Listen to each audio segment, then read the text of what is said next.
Welcome to Games with Trev. I'm Trev and this is Monique. Today we're going to be reviewing Scythe from Stonemaire Games.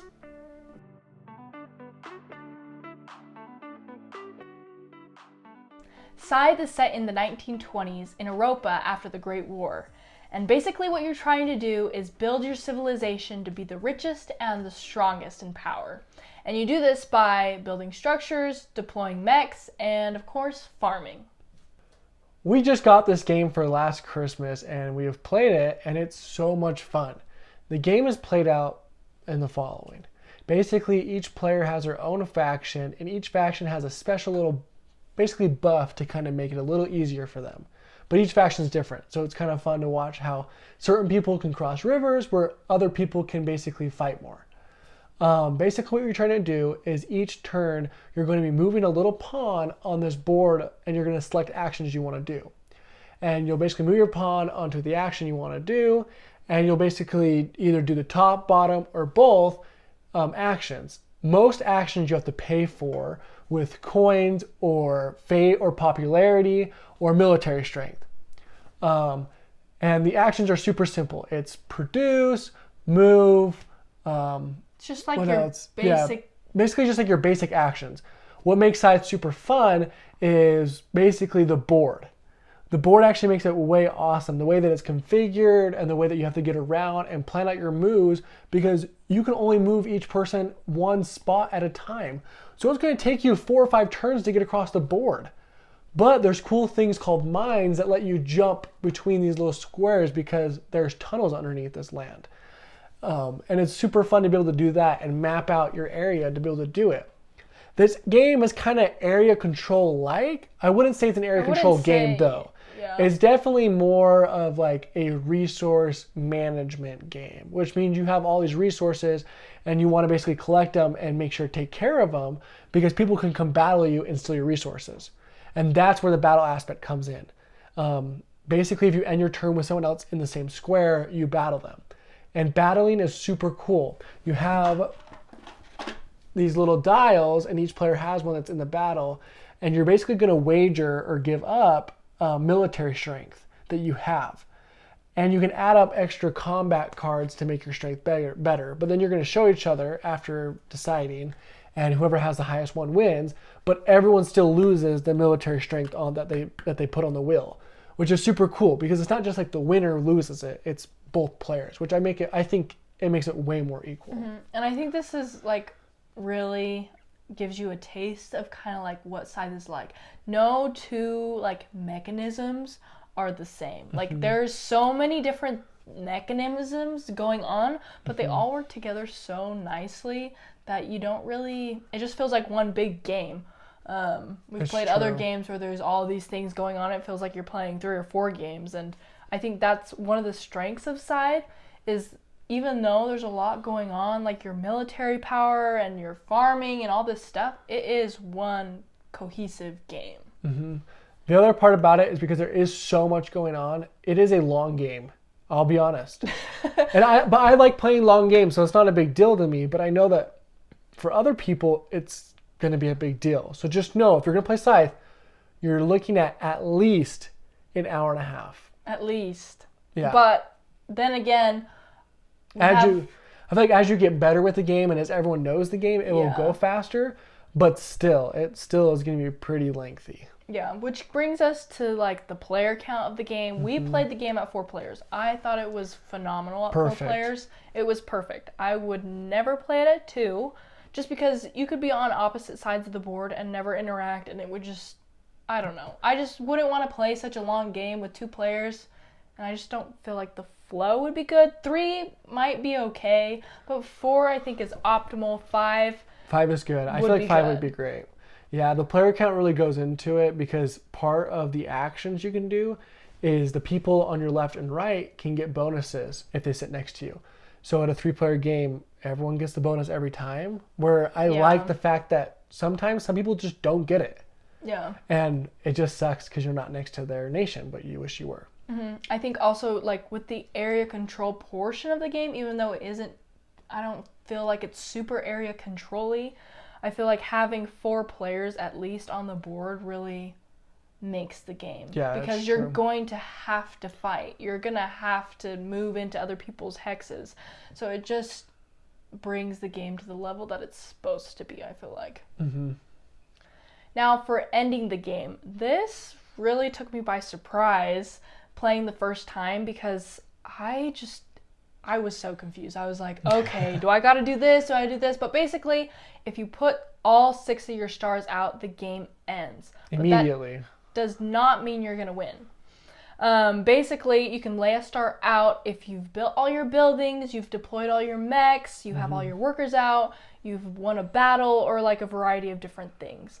But these things don't guarantee points, which I think was really clever on Stonemaier's part, because I, for instance, climbed the popularity scale and I was able to score more points at the end of the game, and I only had three stars out.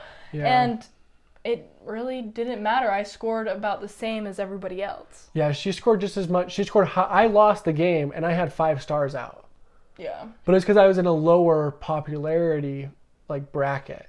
And so popularity is huge because like it's one of the things that like you have to spend to do actions, but you've got to be very cautious because like they're so important. Like the only way to get points at the end of the game really is from that. Mm-hmm. Because that's what determines how much points you get. Because if you have, for an example, if you're in the top part of the popularity, you can get 5 coins for every star.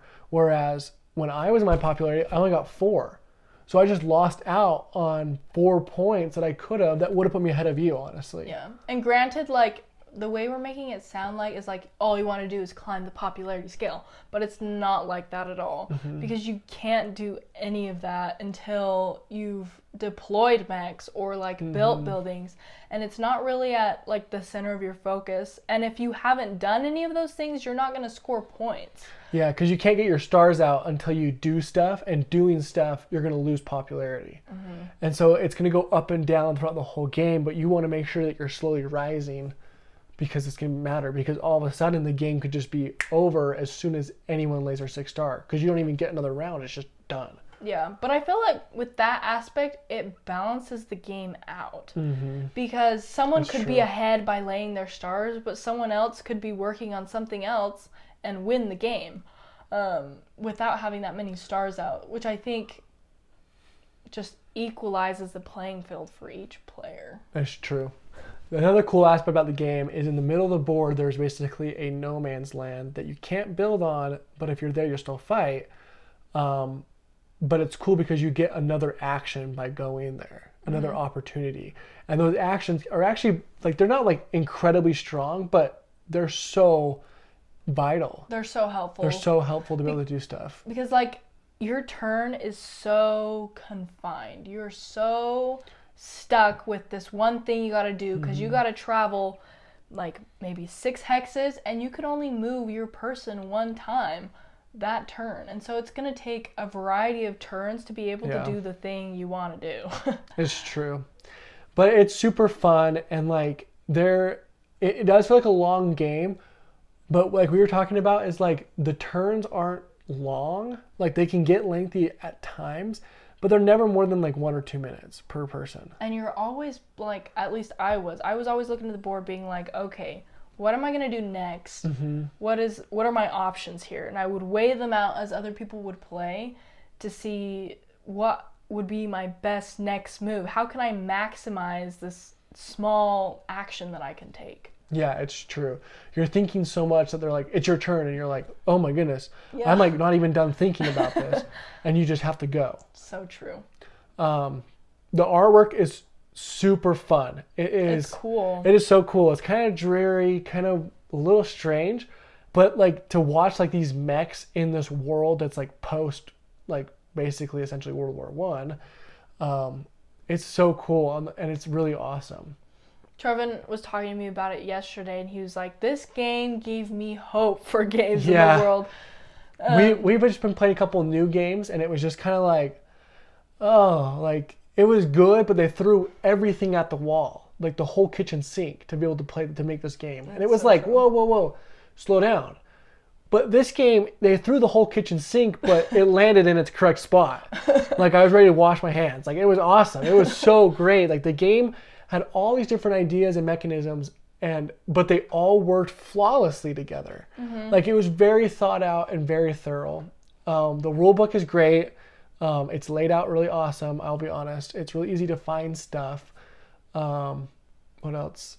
I think definitely the quality of the pieces as well. Like, you're paying for like the game. Like, the pieces are amazing. Yeah. They're each intricate but also good quality, that I felt like I was like, oh yeah, like this is what I expected. Yeah, this is what you expect from like a Stonemaire game, to be honest. And Stonemaire always has great components. My only complaint is the packaging. Oh yeah, the packaging is kind of... It's just straight bags, and I just can't with bags, and so maybe that's a personal problem. I'd rather have more of the Stonemaire tins, which I know they're going away with, but Jamie, I really want you to hear this. We love them. Even I know like the movement's like, what's the word? Like environmentally friendly, right? But there's got to be an option for these. Like cardboard ones. Something. Like there's got to be a way to not have bags. Because the bags, it's just... I get bags for cards, because it's yeah, that's true. But like, come on, the little player pieces, like, help us out.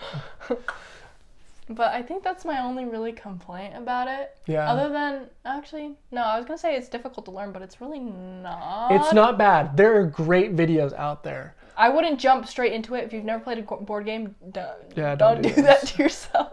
You should go play. Let's see.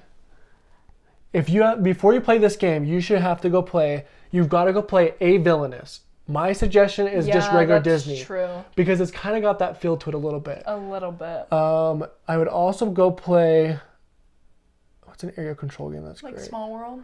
Oh, Small World, yeah. Go play Villainous and go play Small World. If you love both those games, come back and play this. It is so awesome. Just because those kind of get your mind running and ready for it, of what the idea is going to be like. Because Small World isn't really area control. It's more like move the masses and come back. And this is kind of like that. Move the masses and come back. And it's super awesome. For this game, there are a couple of expansions, actually. The first one is going to be to add two new players, or two new factions. So with those, it does add a 6 to 7 player count. And if you're like, I will never do that, that's okay. But it does add new powers, which is a cool idea. So if you wanted to shake it up a little bit and get some new powers in, get it. And it gives you a new starting location and stuff like that, which is super cool. What was that expansion called? I don't remember, but it's there. It's the first one. It's not the Wind Gambit, and it's not the bigger box. It's the little box. It's the little box.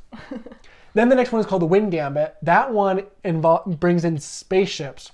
It looks cool. Yeah, basically it's just a way to move your people faster across the board and all your supplies. And so basically it's just a way to go back and forth. And it looks super cool and super interesting. Yeah. We know someone that has that expansion, so I think we definitely should go play it with him. Because I think it could be fun to see like what it's like. True. And the last one brings in scenarios and also a campaign mode, saga per se, where it's 8 games and you're basically going to evolve this game over time, and there's going to be a story. Not to spoil anything, but we also don't know anything about it, so we're not going to go any more farther than that. But it's super cool. So if you love this game, check that out. We didn't talk about all the components of the game in this review, but we did want to leave it as like a little surprise. If you haven't played Scythe, just like go buy it, go try it out, because you're going to like it. Like I think if anything, like this would have the Games with Trev seal of approval. Oh, right on there. Like this is totally awesome. And so definitely go check this game out. It's by Stonemaire again, and check out the expansions too. Let us know what you think about them and if we should get any of them. Thank you guys so much for watching. Again, we have the giveaway coming up at 1,000 subscribers. Please subscribe. Help us out. We want to get there. We want to get this game to you guys so we can move on and give you guys a different game. Again, thank you guys so much. Like this video. Leave a comment down below if you guys are interested in this game and if you have any questions about it. Anyway, thank you and have a great day.